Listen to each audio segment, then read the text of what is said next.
దేవుని వాక్యమును ఆత్మఖడ్గమును ధరించుకొనుడి. ఎఫెసీయులకు రాసిన పత్రిక 6వ అధ్యాయం 17వ వచనము.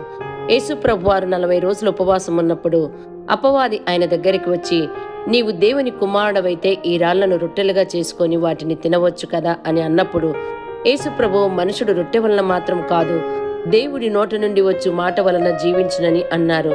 తరువాత అపవాది పరిశుద్ధ పట్టణానికి తోడుకొని పోయి, నీవు దేవుని కుమారునివైతే కిందికి దుమ్ముకుము, నిన్ను కాపాడుటకు ఆయన దూతలకు ఆజ్ఞాపించును అని అన్నప్పుడు, నీ దేవుణ్ణి శోధించకూడదని నీకు తెలియదా అని యేసుప్రభువు అన్నారు.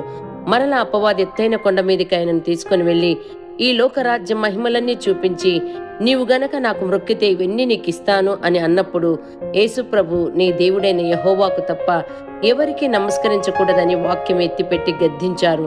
అప్పుడు అపవాది పారిపోయాడు. మనము కూడా వాక్యం ఎత్తిపెట్టి అపవాదిని జయించాలి.